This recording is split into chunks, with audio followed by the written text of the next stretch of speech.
Hello, and welcome to the Strong as Steel podcast. This is episode number 9. I am Scott Lunny, director of for District 3 of the United Steelworkers.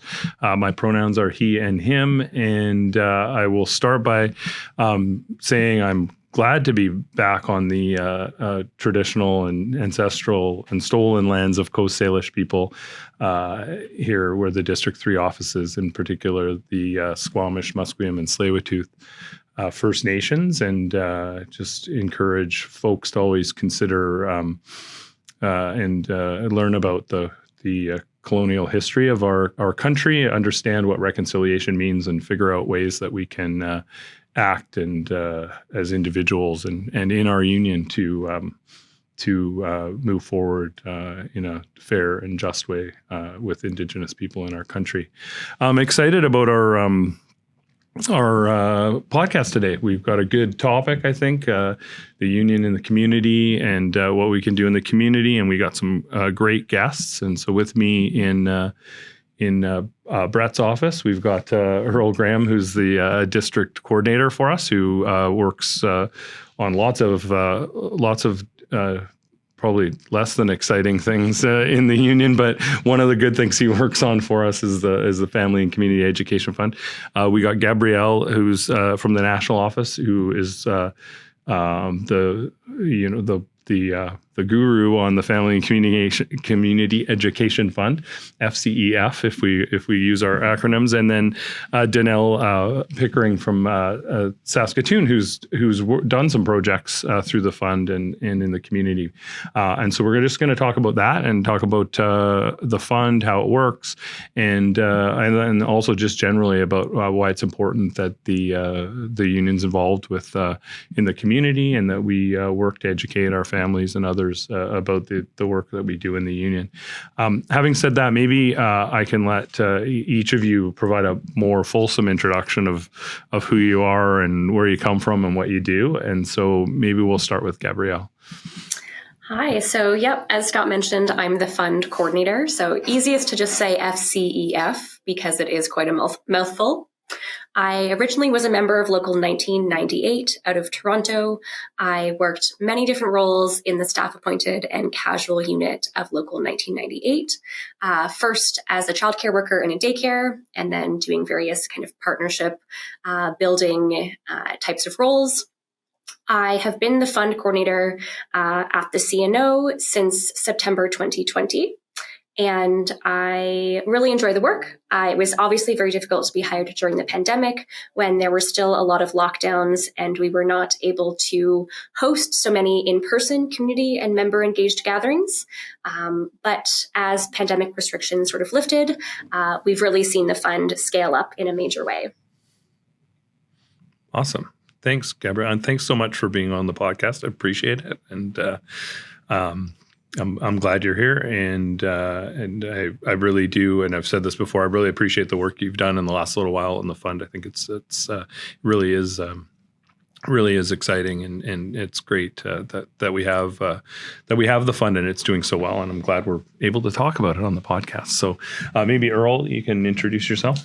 Yeah, well, good afternoon, everyone. My name is Earl Graham. Obviously, Scott's mentioned that I'm the area coordinator in District 3. Originally come from the IWA way back in the days with Scott, and then when we merged, became a staff rep with obviously the district. Generally worked at a local 2009 in Langley, but been transferred here to the district now for about the last 4 years. And I do work on some different projects that may not be exciting to everyone, but it's all important work for our members that we service. And I think the FCEF is a great fund. It's a healthy fund. It was created in 1989, believe it or not. And it sort of dates way back to the days that where we started this, and it had a mandate for educational programs aimed at steelworker families and new and young activists, along with our community partners. So that's one of the I've sat on the board here probably for, I'd say, over 10 years, and it's very satisfying to see some of the work that's done by different locals throughout our district. But that's obviously one of the roles that I play with the FCEF. Cool. Great. You knocked off my first question because at some point I was going to ask when was the fund founded. So we got that, and then we got that one out of the way, 1989. So keep that one on the notes. Okay, Dennel, you can introduce yourself to the listeners. Hi, everybody. I'm Dennel Pickering, and I come from Local 5917 here in Saskatoon, Treaty 6 territory. And I've only been a member of Steelworkers for a few years. I work for another union, and so I've always told the members of the union that I work for that you are as strong as your union, and if you want to do great things, then do them. We are the vehicle, and so now I have USW as a vehicle. And I was really excited to hear about the Family Community Education Fund. And so I've applied for funding, and we've done some pretty great things with a school that I've connected with here in Saskatoon. Awesome. I'm going to use that vehicle thing. Actually, like when I go around, I tell people that they should use their union to do good things, right? And so, I talk about that sometimes. It's good to use your union, but maybe the vehicle analogy will bring that home a little bit more. It's like the vehicle. It's like you're to get to where you want to go, doing things. So I think that's great. Well, I'm glad you're here. Thanks again to Dennel for doing this. I know it was we were kind of scrambling around last minute to get you to do it. So I'm glad you're available. Appreciate it. So maybe, I don't know, let's just kick it off. Pretend nobody knows anything about the Family Community Education Fund. What would be the first thing we would tell steelworkers around District 3 about the FCEF? So there's an application form that you can access online to fill out. And we do have Gabrielle as a staff resource. So I could call up Gabrielle and say, am I on the right track? What am I doing here? How do I word this? So it was really helpful to have Gabrielle as a resource and a support. But I filled out the application form. And there's an education component. So you need to make sure that whatever you're doing is going to have that education component. So what we did was we applied for funding for International Women's Day. And as the chair of the Women of Steel for my area council, I wanted to engage the women in my area to help this school that really needs a lot of supports. They have 430 students from 54 countries, and they're considered a community school. They do a lunch program, but there's not enough funding. There's not enough support. I know we hear this everywhere, but especially in Saskatchewan, we've seen a lot of education cuts. So Women of Steel have stepped up and helped the school in several ways. So we asked for funding for the day, so that the Women of Steel can make some candy bags and go do a presentation to the grade 8 girls about the jobs that you can have. I think it's especially important for new Canadians to find out that in Canada, women can have any job that a man can have. And so we discussed a little bit how you get into that role, what jobs we can do, the great pay that steelworkers get because they're unionized. And it was really cute because I had a kid ask how could they become a woman of steel. So we talked a little about how to organize once you get out of high school as well. And so we did this presentation and invited a couple women from the community to also join us. And then in the afternoon, we partnered to make ribbon skirts for the grade 8 girls for their graduation outfit. And we had an Indigenous advisor and an elder come. And so the Women of Steel also learned the history of ribbon skirts, the importance of 4 colors of ribbon on a skirt, how we never let the skirts touch the floor, we respect the fabric, that sort of thing. So we learned a lot. And we had a lot of giggles with the grade 8 girls in learning together how to do a skirt. And so it was a really great way to connect with our youth and plant those seeds for future steelworkers. That's awesome. That's such a cool project that you did.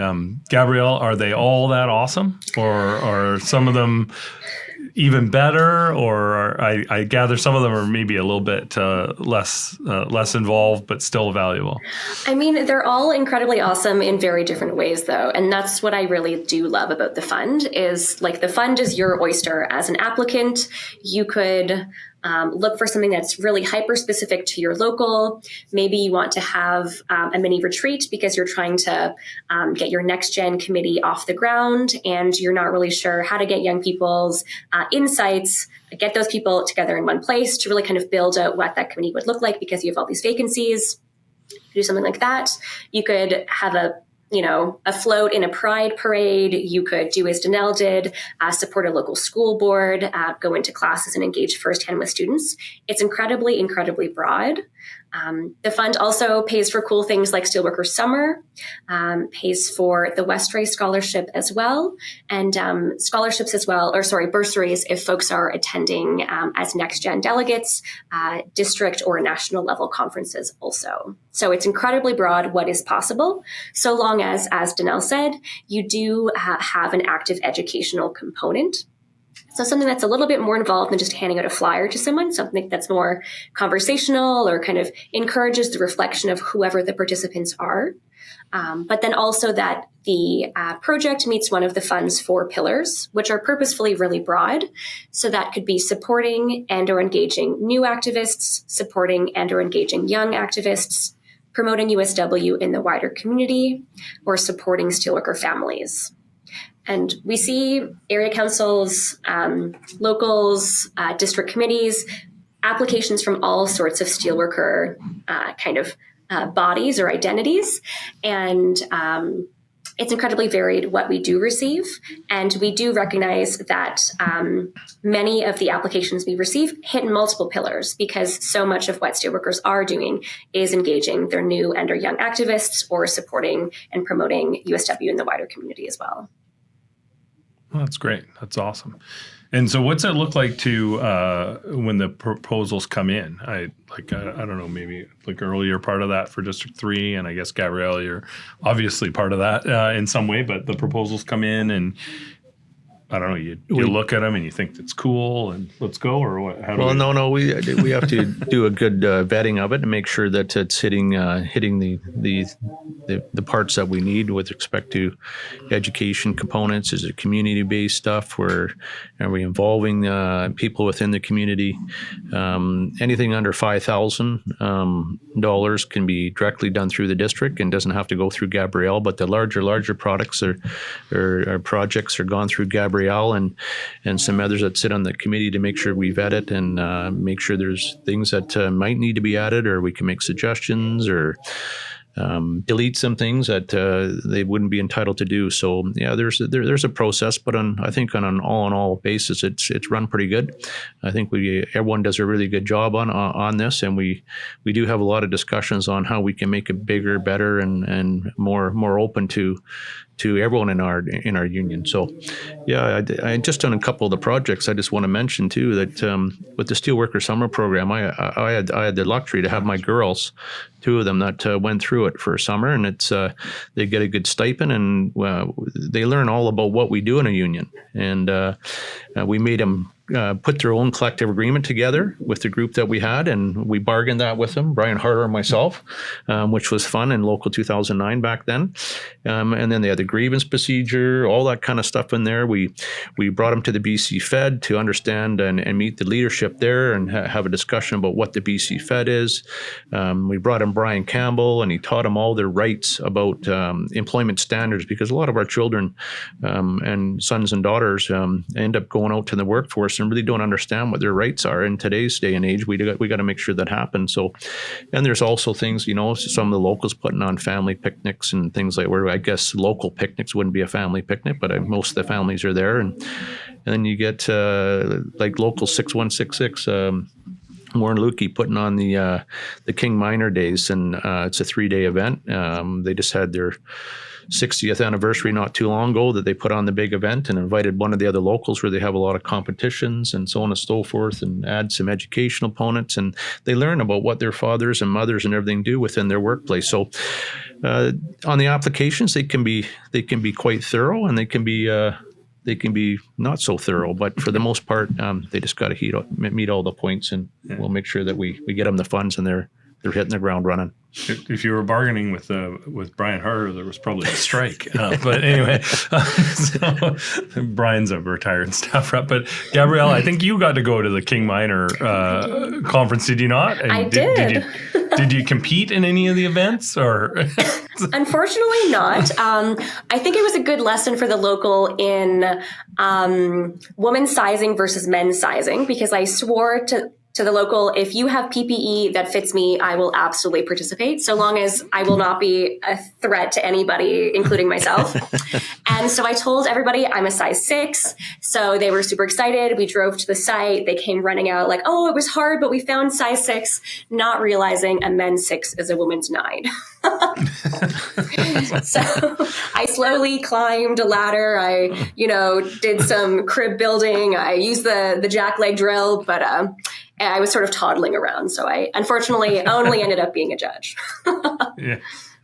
But that was that's a great event from what I understand. I've not got to go to the King Minor Conference, but I understand it's a great event in the community up in Thompson, Manitoba, which is, a moderately sized community, but it's a big deal in the community that takes place, and it's a big deal that the unions participates and sponsors and provides a lot of support for it. Absolutely, yeah. So there's a big parade that's done, and so the local often has a float in that young people whose parents are members of the local that they kind of help to create. A lot of the retirees come back and they help engage the crowd in learning more about the elements that the competitors are running on the ground, because it's 11 above ground mining elements that are practiced. And they're timed. And so it's not just members that do participate. They do see people from the wider community as well, including some folks who used to live in Thompson but moved away many years ago, and they come back every single year to still compete.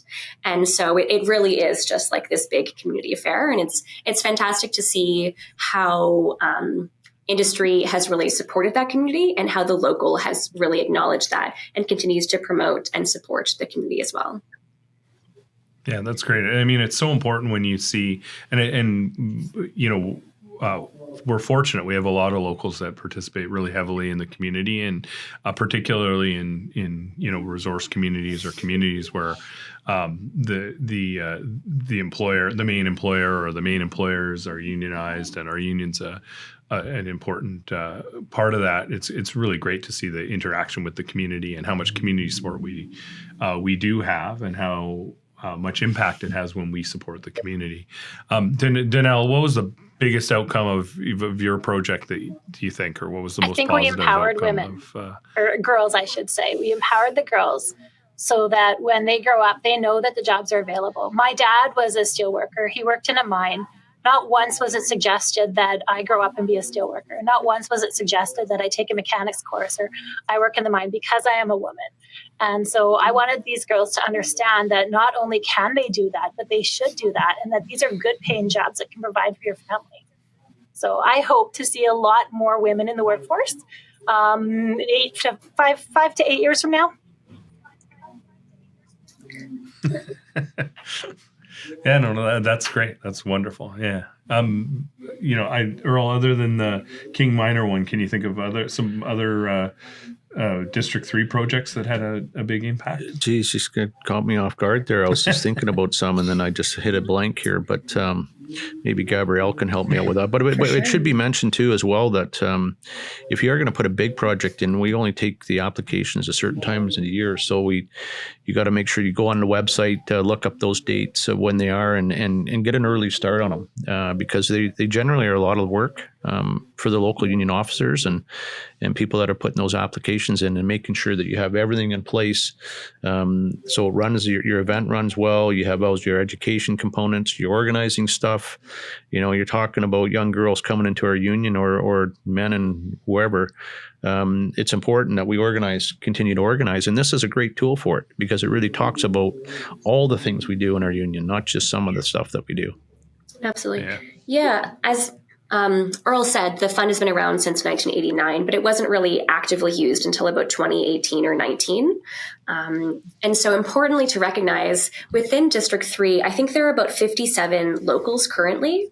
And of those, 39 are contributors to the FCEF. And so how you'd figure out as a local if you are contributing and therefore have access to the applications to then apply for as much funding as you need to lead those member or community engaged activities, you would look at your monthly dues mailers and check to see It's 1% of the gross total dues the local collects. And it would say something like Family Education Fund, or you could reach out to me or your staff rep because they would have lists, just as I do, of which locals are actively contributing and therefore, again, eligible to access funds. So Dennel alluded to the $5,000 or less application stream. And so that, like the larger one, you fill out a brief application form, but folks can call me. Sometimes people ask that I write an application with them if it's their first time, or they say, I want to put it together, but can you just give me some recommendations after I've done my first draft? Or other times people say, we're way too busy, but can our planning committee meet with you? We'll tell you our idea. You put it on paper. We'll confirm if that meets the criteria of what we're trying to do, and then we submit it that way.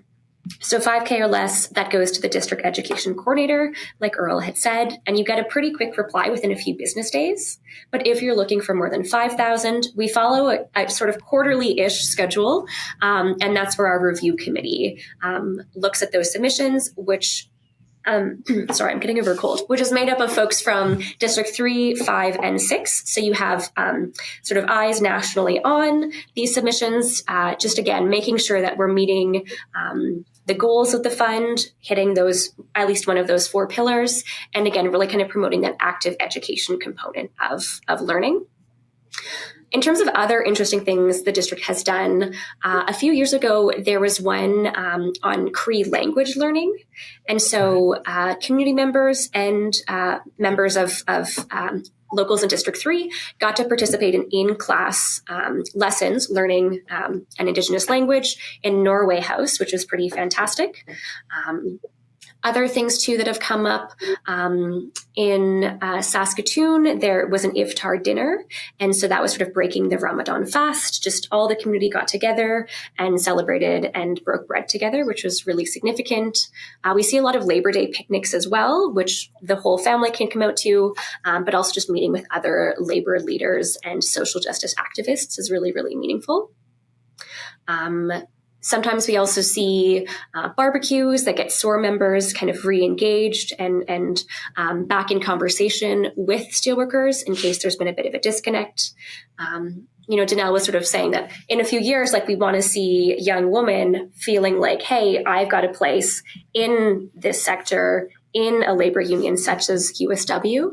And we're really also trying to encourage that members who might not be so engaged and might not be identifying as union members, that they start to develop those positive associations as well. And they start to join their committees, show up to their membership meetings,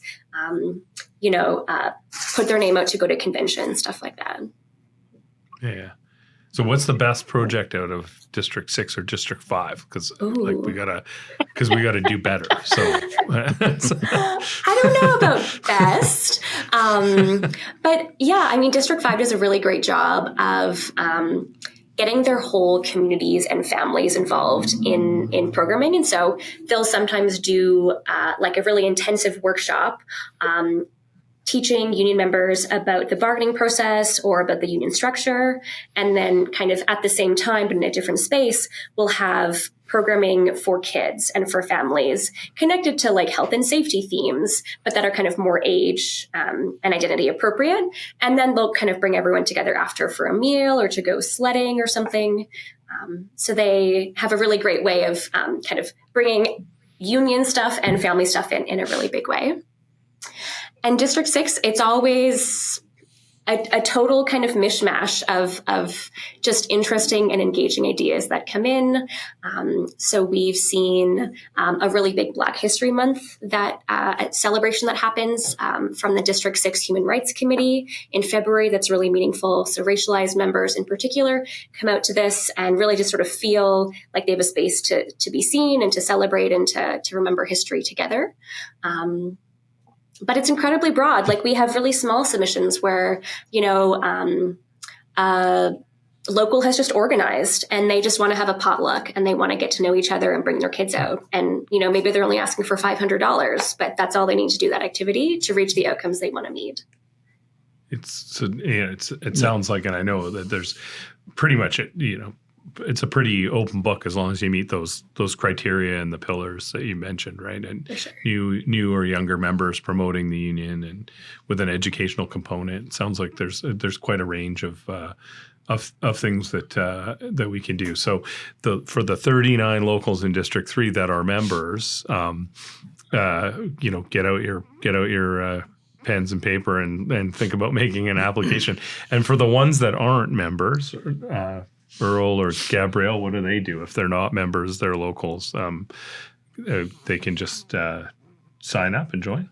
They can just sign up and join. We do fund some things with extra funds that we've had, but for the most part, if they're going to be putting in for small projects and stuff, they would need to pay into the fund. But they can also get grants and stuff that we've put together with respect to that, with extra funds that we've had from locals that are maybe of. Their operation is shut down and that extra fund is there. So we try to make sure that we can utilize it to try to commit to get other people or other locals to commit and pay into the fund. Should also be noted that a lot of these events also, when you finish, you have to do a little more work. You have to do your final report and take pictures and all that kind of stuff and sort of give us a small little synopsis of how that went, what you do better next time, what some things that didn't work out so good this time, that sort of stuff. So we can keep looking at this and try to engage others into getting other applications and coming up with some other ideas. And one of the things that that we struggle with or we talk about a lot at our annual meeting is swag. Our members like swag, and they can put in for some of that stuff a little bit, and as long as it isn't too crazy, they can have stuff to give out to their members. And sometimes just getting a USW shirt or a hat or whatever that case may be, pens. It's good to just give them something for participating. And I know in the the King Minor days, I think they had trophies and stuff made and that kind of thing for all the events and for the judges to figure out who was the best and the best time or whatever was going on, and they would get presented that. So they that's feel a good good point, about it. Brett. So after we had our day with the school, we had an evening social for Women of Steel. And the prizes were either USW swag or I went to a local bookstore that gave us a 20% discount on books. And I got books related to unions, to organizing, and to empowering women. So everybody got to pick a prize as they were leaving, and everything was really hotly debated because there was a lot of really awesome choices, and members had a hard time picking which they wanted. But I joked with them that they needed to give a book report when they were done reading the book so that we could all benefit from it. So maybe that'll be something in the future that we do a bit of a book sharing event. I also like the fact that we had to write a report about the event because it made me reflect on what went well, what didn't go well, what we can do better. And it actually made me realize how successful it was. I was worried that we wouldn't get enough people involved. But by offering union leave for our members, if their locals were unable to pay for it, because some locals are smaller, made the difference of being able to open that door for a few more people. And we had a decent group of women come together to celebrate Women's Day. That's awesome. Yeah. I mean, I'm excited about two things that just got said. One is I really like seeing the pictures of the community stuff, particularly, with social media and everything. It's great to be like scrolling around and seeing pictures of our, whatever it is, whether it's a family community education fund project or otherwise, sometimes just Labor Day stuff or our humanity fund donations to food banks and things like that's we do bargaining and we do grievances and stuff, and a picture of a union meeting's, I guess, exciting, but it's really much more exciting to see a picture of the union involved in community events, or to see a steelworker sign or flag, or people wearing steelworker logos at community events, and I love that. And then I also really book reports are great. I love reading labor history and stuff. So if we're gonna do a book report thing, Dennel, I'm in. I just wanted to, having said that, it is really a critical thing that we do, getting involved in the community, but also involving our families and the families of our members. And so I don't know if anyone has any comments about that, but I think a part of the fund has always been to try to include families in union events, and I know there's some funding, Gabrielle, for that kind of stuff sometimes. But I think that's really important, because oftentimes our members or activists, the folks that are involved for sure, are pulled away by the union from their families, because it's outside of working time. But also just our members at work every day spend a lot of time away from their families, and being able to do events that include families, I think is really important. Well, I just want to emphasize the important part of that, Scott. I mean, with the families, and not only that, our partners that that we live with every day, and sometimes we're pulled away from our families for different reasons, for bargaining and traveling and everything like that. And when you put these events on and you're together and you're talking about these things, and especially in the summer school program with all our children, how much they learn, and then really realize what your mother or father or your partner does when you work for the union. And not only that, it turns into organizing too as well. I mean, we have some of my daughter's friends that were growing up with her, and she would speak to them about the problems they're having on their first job, and she could give them a little bit of advice, or come to me and say, my friend's having a problem, and is there a way that we can fix this? But it's a good organizing tool as well, because when they participate in this, if they're going to think about a union ever in some time in their life, they're going to think about the United Steelworkers, and they're going to think about the events that we put on and the things that we do. So this the Family Communication Education Fund is a really important fund, and I would urge all the locals not only to participate and maybe pay into it so you can access the fund, and if you do access the fund, pay into the fund, please access it. Put in an application, think of some ideas for your community, for the community event, or whatever the case may be, because it is something that is very important, and it is a healthy fund, and we want to spend it. So if you're not putting the applications in, we're not spending the funds.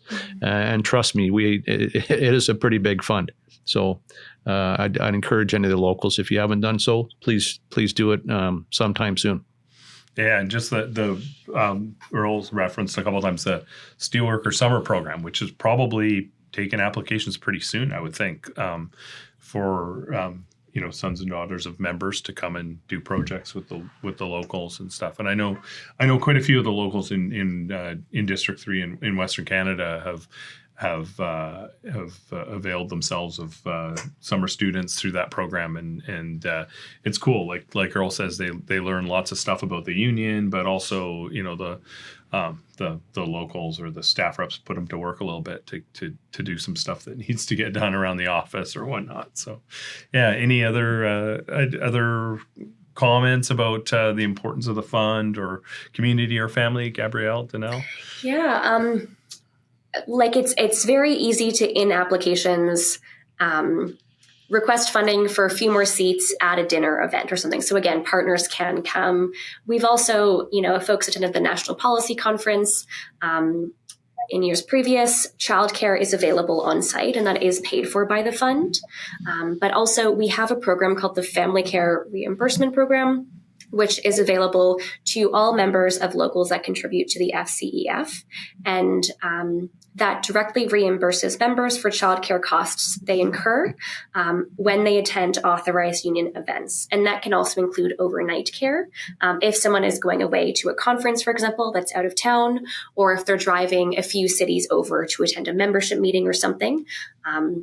So we have care for children that those costs are covered, but also dependent adults as well. And that's really something that we want to continue to promote because we recognize that it can be really hard to leave our families at home. Sometimes in order to get involved, we are picking up extra costs, hiring babysitters or PSWs to take care of our loved ones so we can go away for union business.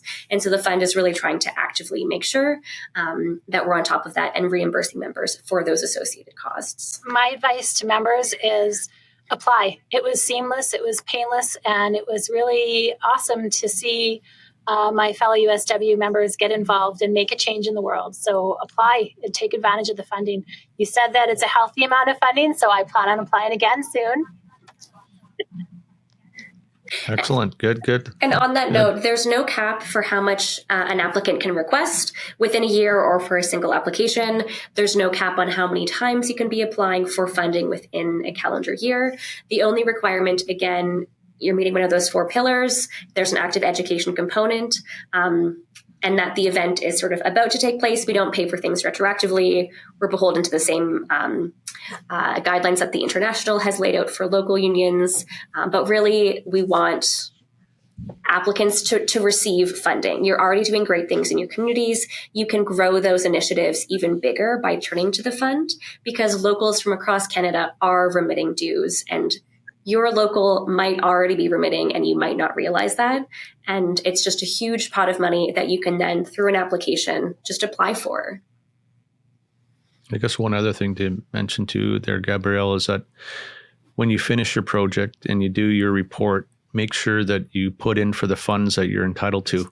Don't delay it, because that does happen, and we're holding the funds and know we have to pay that out, but we haven't got the full refund process put in with receipts and everything else. They're extremely important, and as soon as you get that in, you'll get a check in the mail real quick once it meets all the criteria, and we can close the book on that report, and then we can also in our annual reports talk about it and put some stuff in there about all the good work that some locals have done over the year. Absolutely. Yeah. And it's not some big, scary application. Dennel said it's pretty short, pretty sweet. I've got a sample application that I filled out on our website, which is usw.ca/FCEF. So you can see you're not writing a huge essay. It's not some, massive 9-page undertaking. And again, if you want help, I can write it with you. I can write it for you. It's totally up to you. And even when it comes to, writing that final report, sending those photos, I can be a support to make it easier so it's as pain-free as possible. Because again, it's just about further engaging and mobilizing your membership within the union and in their wider community. That's really what we want it to be, pain-free. Awesome. That's great. On that, that's, I'll just sum up. It's pain-free, big fund. If you're in already, make some applications. Gabrielle and Earl and Dana will help you. And as Dennel said, you can do great things and make a difference. And so that's really what we wanted to talk about. And we're going to wrap up, I think. And I want to say I appreciate the 3 of you coming on the Strong as Steel podcast, episode 9. Remember one of our first ever guests, right, Brett? First ever guest became the Premier of Manitoba, right? So he was already running, but still he became the Premier of Manitoba. So big things can happen from the Strong as Steel podcast. So I just want to thank you again, Dennel. That was a great project that you did, and it sounds like it really had an impact. I really appreciate that you did that and the work that you did on that. Yeah, thank you. And Gabrielle, I just again want to say it's awesome the work that you're doing on this project, and I'm so glad that we have you on as the coordinator in the national office. It's really great, and Earl, appreciate all the stuff that you do. I was joking before, but we do give Earl the painful projects that nobody else wants to do or is everyone scared of. But the good one that he's on is the Family and Community Education Fund, FCEF. And but we need to get more of the locals are all in District 3 and involved in the fund. So thanks, everyone, for joining us on the Strong as Steel podcast. If you have any comments or questions, one of these days we're going to do questions, I think. I don't know if we ever get any, but D3 comms, so D, the number 3, COMMS at USW.ca. If you have any comments or questions that you want to give to us for a future Strong as Steel podcast episode. And as always, encouraging folks to follow us on our social media, Facebook, X, Twitter, or whatever, and Instagram at USW District 3. And with that, I think we will say this is it for episode 9 of the Strong as Steel podcast. If you're a regular listener, keep listening. If this is your first time, keep listening. And if you get a chance, tell other people. We're creeping up on the most popular podcasts of steelworkers in BC and Western Canada. Anyway, but I think we're getting there. We're really getting up there in listenership. So please tell all your friends and coworkers to join us and listen to the podcast. Thanks again, everyone, and I think we're out. See ya.